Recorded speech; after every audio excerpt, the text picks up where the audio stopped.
नमस्कार बच्चों, स्वागत है आप सभी का आपके केडी क्लास यूट्यूब चैनल पे। तो मैं हूं विकास सर और वेलकम है आज के इस नए वीडियो में। तो मेरे प्यारे बच्चों, आज हम लोग क्लास 10th का इकोनॉमिक्स पढ़ने वाले हैं। क्या पढ़ने वाले हैं? इकोनॉमिक्स। और इकोनॉमिक्स का लेसन 1 पढ़ने वाले हैं, अर्थव्यवस्था के विकास। ठीक है, अर्थव्यवस्था एवं इसके विकास के इतिहास का। आप वीडियो के अंत तक बने रहिए। ऑब्जेक्टिव क्वेश्चन कराया जाएगा और ऑब्जेक्टिव क्वेश्चन के साथ जो एक्स्ट्रा अदर वर्ड क्वेश्चन बनेगा उसको भी कराने का प्रयास किया जाएगा। तो आप वीडियो के अंत तक बने रहिए। चलिए हम लोग बढ़ते हैं प्रश्न संख्या 1 की तरफ। तो मेरे प्यारे बच्चों, करें कि इनमें से किसे प्राथमिक क्षेत्र भी कहा जाता है? तो मेरे प्यारे बच्चों, ऑप्शन ए सेवा क्षेत्र को कहा जाता है, कि ऑप्शन बी औद्योगिक क्षेत्र को कहा जाता है, कि द्वितीयक क्षेत्र को कहा जाता है। मेरे प्यारे बच्चों, इसका प्राथमिक क्षेत्र के अंतर्गत जो है कृषि क्षेत्र आता है। क्या आता है? कृषि क्षेत्र। और पूछता है आपसे क्वेश्चन, सेवा क्षेत्र किस में आता है? तो मेरे प्यारे बच्चों, सेवा क्षेत्र जो है इस तृतीयक क्षेत्र के अंतर्गत आता है और तृतीयक क्षेत्र को आप लोग सेवा क्षेत्र कहते हैं। और यही पूछे औद्योगिक क्षेत्र किस में आता है? तो औद्योगिक क्षेत्र जो है वह द्वितीय क्षेत्र के अंतर्गत आता है। संख्या नेक्स्ट की तरफ चल रहे हैं हम लोग।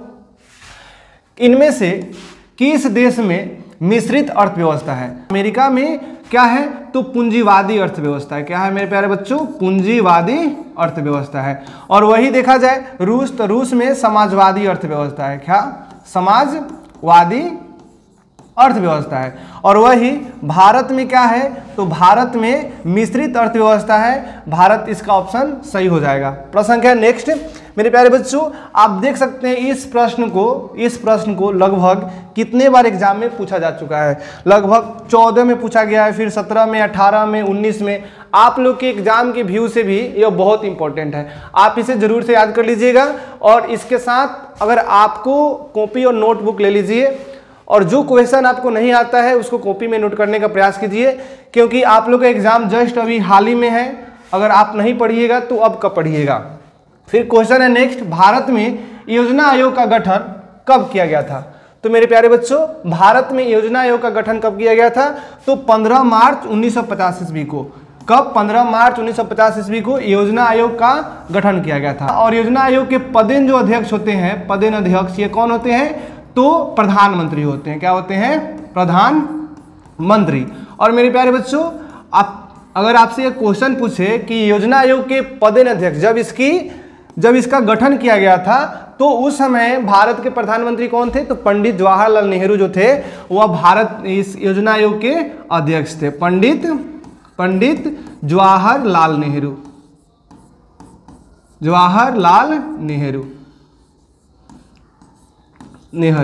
तो मेरे प्यारे बच्चों, ये भी आपके एग्जाम के व्यू से बहुत भी इंपॉर्टेंट क्वेश्चन है, क्योंकि ये 11 में, 17 में, 19 में, 21 में, 23 में पूछा जा चुका है। आप इसे जरूर से जरूर नोट करने का प्रयास कीजिएगा, क्योंकि ये आपके लिए बहुत ही इंपॉर्टेंट है। प्रश्न संख्या नेक्स्ट,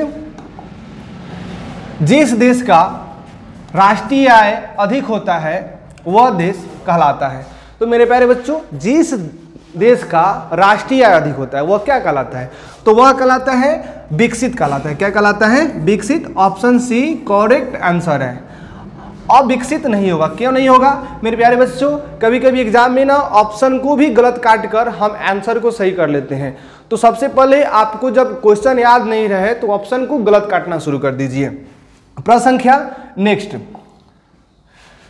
मेरे प्यारे बच्चों, इनमें से किसे पिछड़ा राज्य कहा जाता है? तो मेरे प्यारे बच्चों, पिछड़ा राज्य किसे कहा जाता है?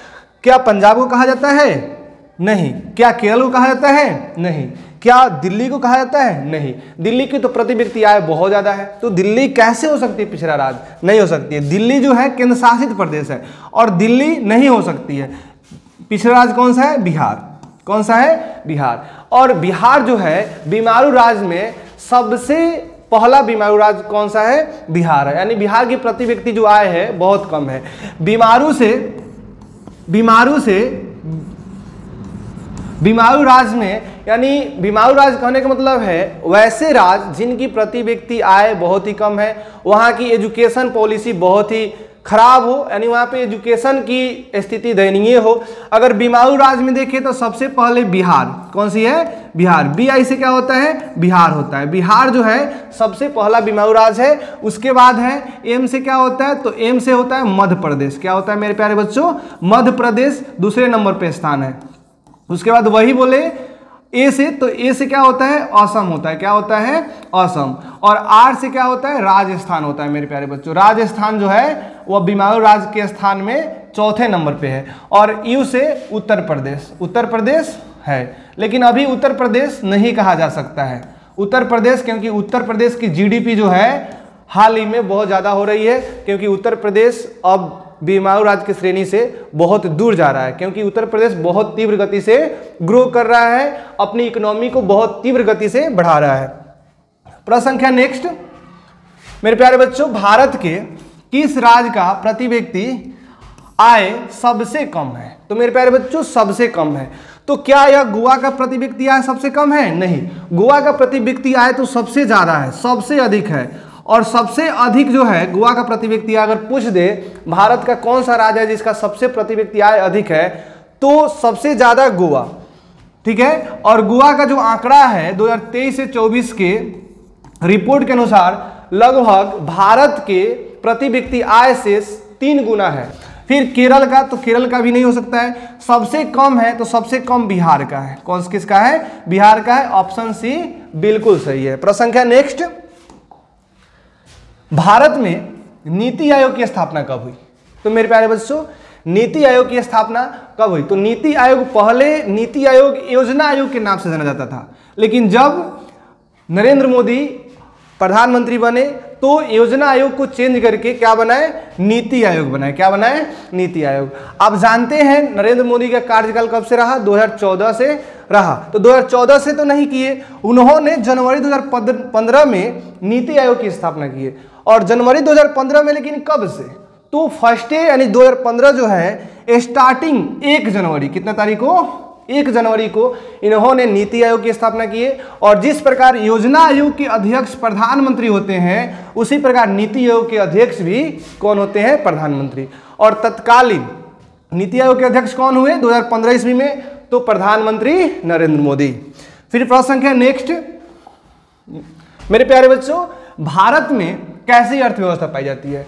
तो भारत में कैसी अर्थव्यवस्था पाई जाती है? क्या समाजवादी अर्थव्यवस्था पाई जाती है? नहीं, समाजवादी अर्थव्यवस्था जो है यह रूस में पाई जाती है। कहाँ? रूस, ठीक है। रूस, चीन और क्यूबा। रूस, चीन और क्यूबा। क्यूबा में क्या होती है? तो यह समाजवादी अर्थव्यवस्था पाई जाती है मेरे प्यारे बच्चों। उसके बाद अगर पूछे पूंजीवादी अर्थव्यवस्था, तो पूंजीवादी अर्थव्यवस्था अमेरिका में पूंजीवादी अर्थव्यवस्था पाई जाती है। वही जापान में पूछे, जापान में कैसी अर्थव्यवस्था पाई जाती है? तो पूंजीवादी अर्थव्यवस्था पाई जाती है। पूछा है ऑप्शन भारत में, तो भारत में मिश्रित अर्थव्यवस्था पाई जाती है। ऑप्शन सी आपका करेक्ट आंसर हो जाएगा। प्रश्न संख्या नेक्स्ट, गरीबी कैंसर रोग की तरह है। किसने कहा था? किस अर्थशास्त्री ने कहा था कि गरीबी कैंसर रोग की तरह है? क्या किसकी तरह है? कैंसर रोग की तरह। तो यह कुजनेट, किसने कहा था? कुजनेट जो कहा था, यह एक अर्थशास्त्री थे और इन्होंने कहा था कि गरीबी कैंसर रोग की तरह है। अगर वही पूछे लेविस, तो लेविस मेरे प्यारे बच्चों, लेविस क्या कहे थे? तो लेविस कहे थे अर्थव्यवस्था आजीविका अर्जन की एक प्रणाली है। क्या है? अर्थव्यवस्था आजीविका अर्जन की एक प्रणाली है। प्रश्न संख्या नेक्स्ट,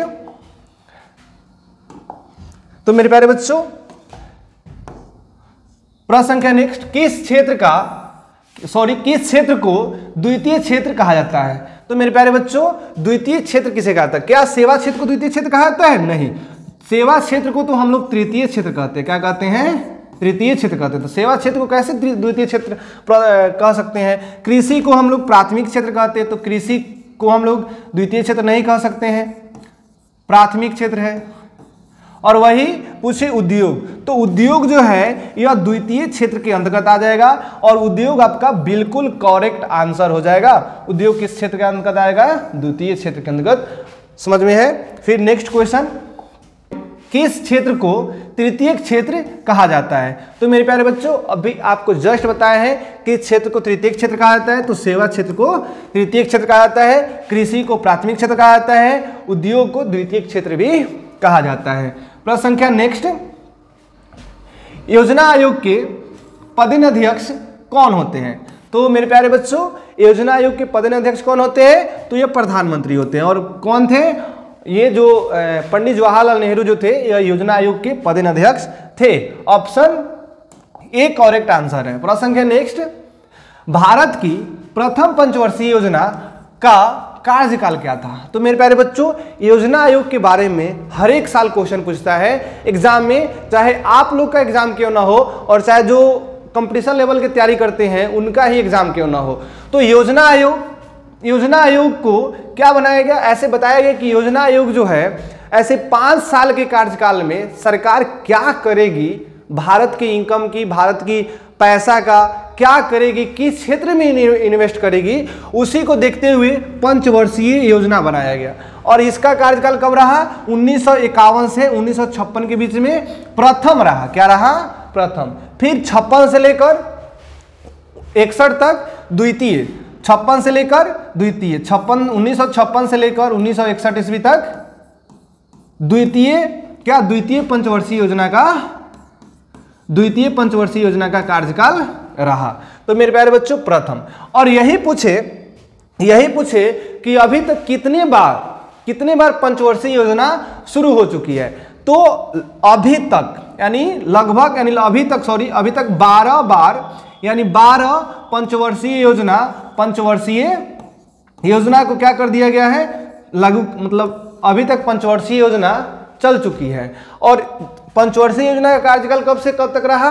तो 2012 से 2017 तक रहा। क्या रहा? 2017 तक। और यह पंचवर्षीय योजना यानी 12वीं पंचवर्षीय योजना अंतिम पंचवर्षीय योजना थी। कैसी कौन थी?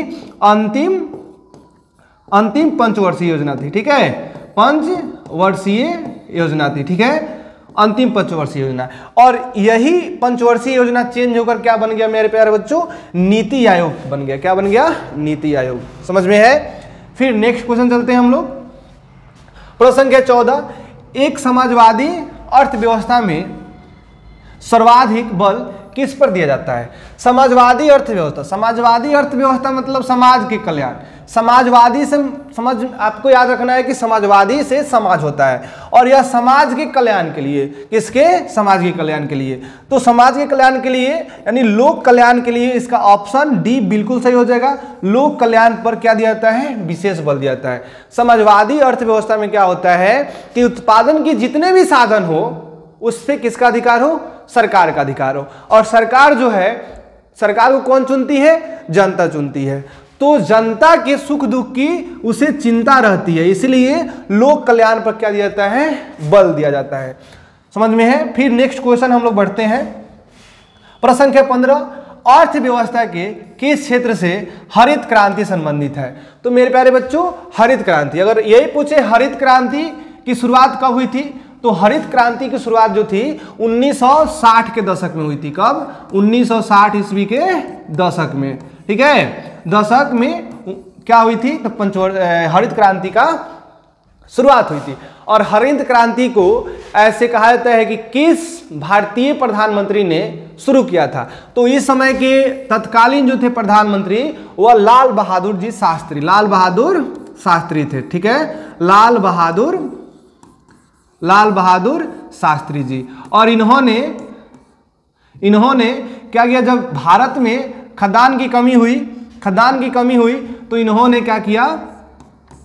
हरित क्रांति का मतलब एक नारा दिया। ठीक है, हरित क्रांति को लागू किया। और इससे किससे संबंधित है? तो हरित क्रांति मतलब क्या होता है? हरा। और हरा भरा क्या रहता है? आप कहिए कि सर फसल रहता है, खेत खलिहान की फसलें होती है। तो हरित क्रांति किससे संबंधित है? तो प्राथमिक क्षेत्र में क्या आता है? कृषि क्षेत्र। ऑप्शन ए इसका करेक्ट आंसर हो जाएगा। प्रश्न संख्या नेक्स्ट मेरे प्यारे बच्चे, ऑपरेशन फ्लड क्या है?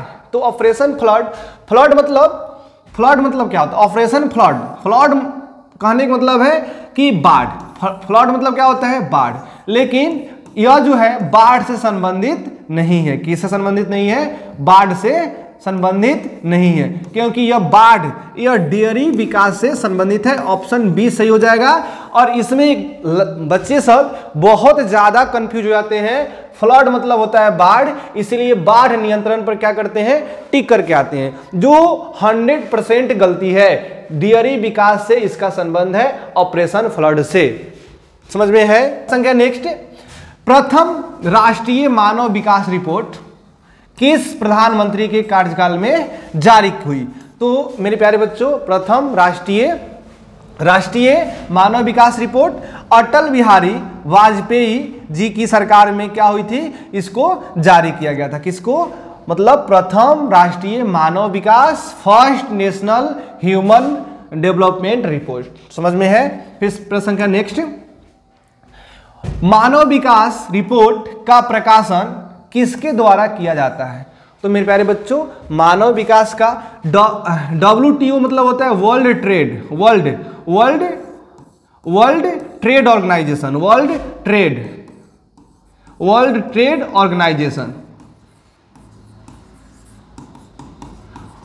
ऑर्गेनाइजेशन। WHO मतलब होता है वर्ल्ड हेल्थ ऑर्गेनाइजेशन। क्या होता है, वर्ल्ड हेल्थ। तो वर्ल्ड हेल्थ इससे संबंधित नहीं है, यानी UNDP किससे संबंधित है, UNDP। यू मतलब क्या होता है, यूनियन, और यूनियन नेशनल डेवलपमेंट प्रोग्रेस। तो मेरे प्यारे बच्चों, प्रश्न संख्या नेक्स्ट 90 नंबर क्वेश्चन, भूमि का परिश्रमिक क्या कहलाता है। तो मेरे प्यारे बच्चों, भूमि का जो परिश्रमिक है वह लगान कहलाता है। क्या कहलाता है, लगान। और वही पूछे मजदूरी किसका, मजदूरी किसका परिश्रमिक है। तो यह श्रम का क्या है, श्रम का परिश्रमिक है, श्रम का परिश्रमिक है। ठीक है मेरे प्यारे बच्चों, परिश्रमिक। और यही पूछे कि लाभ किसका परिश्रमिक है। तो मेरे प्यारे बच्चों, उद्यमी यानी उद्योग जो चलाते हैं उन्हीं का परिश्रमिक क्या होता है, तो यह लाभ होता है। और यही पूछे कि ब्याज किसका परिश्रमिक है, तो यह ऋण का होता है। क्या होता है, ऋण। जब आप किसी को कोई ऋण देता है, तो ऋण देता है यानी कर्ज देता है, तो कर्ज से वह क्या कमाता है, ब्याज ही कमाता है। समझ में है। प्रश्न संख्या नेक्स्ट, भारत में सर्वप्रथम राष्ट्रीय आय का अनुमान कब लगाया गया था। तो मेरे प्यारे बच्चों, इसका ऑप्शन क्या हो जाएगा, तो इसका ऑप्शन 1868 में इसका भारत में सर्वप्रथम राष्ट्रीय आय का अनुमान लगाया गया था। और यह 1868 में किसने लगाया था। तो मेरे प्यारे बच्चों, दादा भाई नौरोजी। कौन, दादा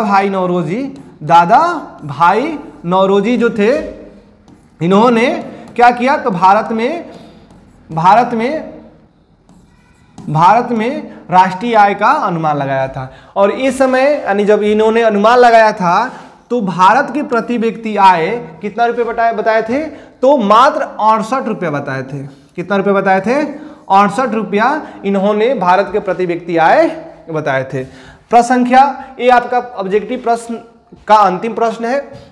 इसके बाद नेक्स्ट प्रश्न हम लोग पढ़ेंगे सब्जेक्टिव क्वेश्चन, और लेसन 1 का ही है, अर्थव्यवस्था एवं इसके विकास के इतिहास का। तो आप लोग वीडियो के अंत तक बने रहिए, क्योंकि सब्जेक्टिव ही आप लोग के लिए उतना ही जरूरी है जितना कि ऑब्जेक्टिव। तो लघु उत्तरीय प्रश्न है। और प्रश्न संख्या 1, अर्थव्यवस्था किसे कहते हैं। तो मेरे प्यारे बच्चों, अर्थव्यवस्था एक ऐसा तंत्र या ढांचा है। क्या है, तंत्र या ढांचा है जिसके अंतर्गत विभिन्न प्रकार की आर्थिक क्रियाएं की जाती है। और जैसे कृषि, व्यापार, बैंकिंग, बीमा, परिवहन तथा संचार इत्यादि। मेरे प्यारे बच्चों, आर्थिक क्रिया कहने का मतलब है वैसे कार्यकलाप जिसको करके कोई भी व्यक्ति अपना क्या करता है, पैसा अर्जन करता है, अपनी मजदूरी अर्जन करता है और कमाता है और अपने घर को चलाता है। ठीक है। तो जैसे किसान क्या करता है, खेती करता है और खेती करके अपनी घर को चलाता है, यानी वो भी खेती करना भी एक क्या है, क्रिया है। प्रश्न संख्या नेक्स्ट, मिश्रित अर्थव्यवस्था क्या है। तो मेरे प्यारे बच्चों, मिश्रित अर्थव्यवस्था ऐसी अर्थव्यवस्था है जिसमें पूंजीवादी तथा समाजवादी अर्थव्यवस्था का मिश्रण होता है। क्या होता है? पूंजीवादी और समाजवादी अर्थव्यवस्था का मिश्रण होता है। मिश्रित अर्थव्यवस्था वह अर्थव्यवस्था है जहां उत्पादन के साधनों का स्वामित्व सरकार तथा निजी व्यक्तियों के पास होता है। यह अर्थव्यवस्था पूंजीवाद एवं समाजवाद के बीच का रास्ता है।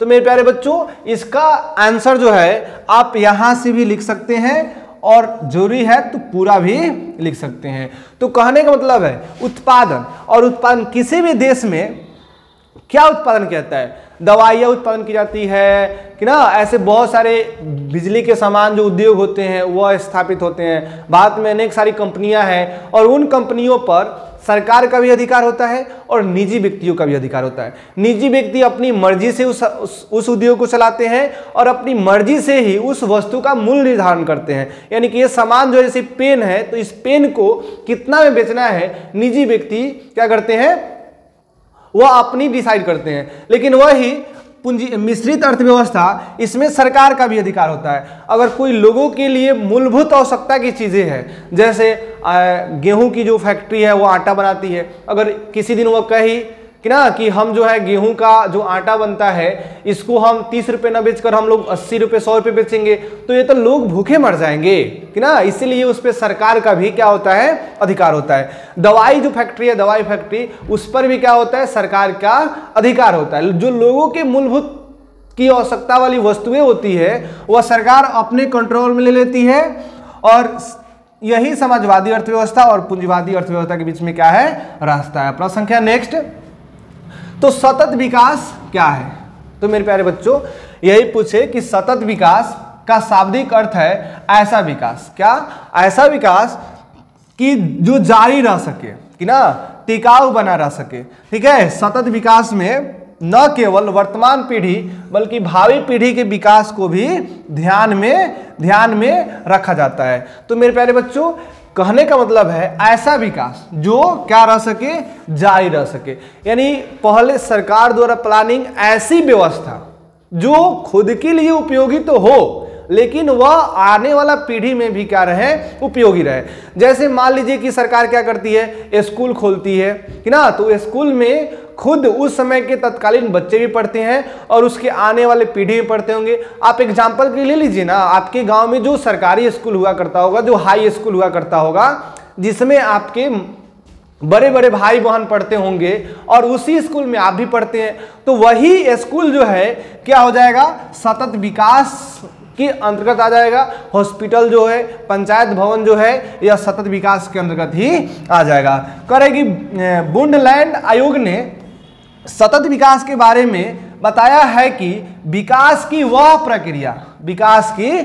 प्रक्रिया जिसमें वर्तमान की आवश्यकताएं बिना भावी पीढ़ी की क्षमता योग्यता से समझौते किए पूरी की जा सकती है, उसे क्या कहते हैं, सतत विकास कहते हैं।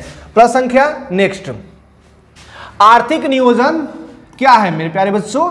तो आर्थिक नियोजन का अर्थ एक समयबद्ध कार्यक्रम के अंतर्गत पूर्व निर्धारित सामाजिक एवं आर्थिक उद्देश्यों की प्राप्ति के लिए अर्थव्यवस्था में उपलब्ध संसाधनों का नियोजित समन्वय एवं उपयोग करना है।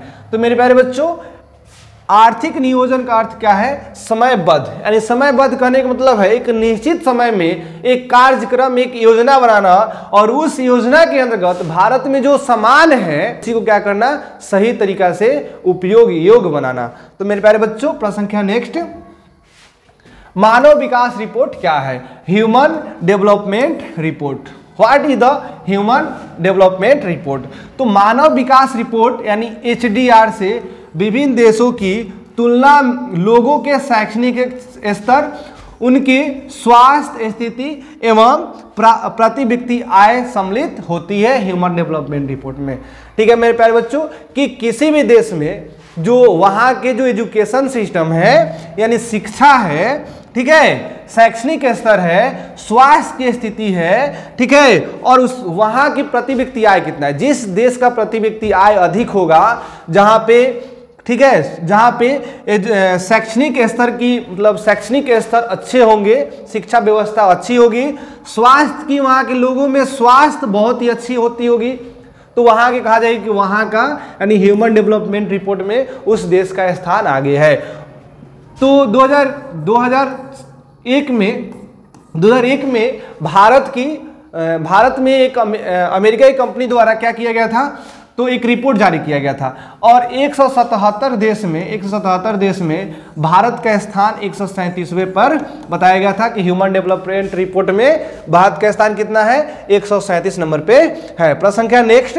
और मेरे प्यारे बच्चों, ये अंतिम प्रश्न है, आधारिक संरचनाओं पर प्रकाश डाले। इंफ्रास्ट्रक्चर, तो इंफ्रास्ट्रक्चर कहने का मतलब है वही स्ट्रक्चर जिससे कि देश क्या हो, विकास हो। अक्सर आप लोग सुने होंगे बहुत सारे ऐसे न्यूज में, ठीक है, ऐसे सोशल मीडिया पर, इंफ्रास्ट्रक्चर डेवलप नहीं है, सरकार को इंफ्रास्ट्रक्चर डेवलप करनी चाहिए, लेकिन वही इंफ्रास्ट्रक्चर क्या है? तो मेरे प्यारे बच्चों, आधारिक संरचना का मतलब उन सुविधाओं तथा सेवाओं से है जो देश के आर्थिक विकास के लिए सहायक होते हैं। देश के आर्थिक विकास कहने का मतलब है देश की जो पूंजी है, जो इनकम है, उसको बढ़ाने का प्रयास करें, ठीक है। और देश का इनकम कैसे बढ़ेगा? जब देश में सड़कें बनेगी, ठीक है, नए नए उद्योग स्थापित होंगे, नए नए हॉस्पिटल खुलेंगे, वह कहीं ना कहीं भारत के नेशनल इनकम में क्या करेंगे, सहायता करेंगे, ठीक है। सभी तत्व जैसे बिजली, परिवहन, संचार, बैंकिंग, स्कूल, कॉलेज, अस्पताल, ठीक है, आदि देश के आर्थिक विकास के आधार है। उन्हें देश का आधारिक संरचना या आधारभूत ढांचा कहते हैं। आधारिक संरचना, आधारभूत, जैसे घर बनाते हैं तो घर का क्या होता है, पिलर जो होता है वह बहुत ही मजबूती से दिया जाता है। उसी तरह देश को अगर आगे बढ़ाना है तो इसका आधार की जो संरचना है, आधारिक संरचना, वह सबसे ज्यादा इंपॉर्टेंट, उसको अच्छा होना चाहिए, उसको बेहतर होना चाहिए। मेरे प्यारे बच्चों, अगर जिस देश का आधारिक संरचना ही नहीं रहे, जिस प्रकार घर का नीचे वाला नींव ही सही नहीं रहे और कहीं भूकंप आने पर या आंधी आने पर घर जो है धराशायी हो जाए, अगर उसी प्रकार अगर देश की इंफ्रास्ट्रक्चर अच्छा नहीं होगी तो वह देश क्या हो सकता है, बहुत ही गरीब हो सकता है, ठीक है। कहा जाता है किसी देश के आर्थिक विकास जिस देश का आधारभूत ढांचा जितना अधिक होगा, वह देश उतना ही अधिक विकसित होगा। तो मेरे प्यारे बच्चों, यह वीडियो आपको कैसी लगी कमेंट में अपनी राय अवश्य लिखिए और अपने दोस्तों के पास भी शेयर कीजिए, क्योंकि बहुत ही कम टाइम में आपको ज़्यादा नॉलेज देने के लिए हम लोग प्रयास कर रहे हैं और आपको हर एक टाइम यानी सुबह और शाम को आप लोगों को केडी क्लास यूट्यूब चैनल पे और ये देखने को मिलेगा। तो मेरे प्यारे बच्चों, थैंक यू फॉर वॉचिंग। जय हिंद, जय भारत।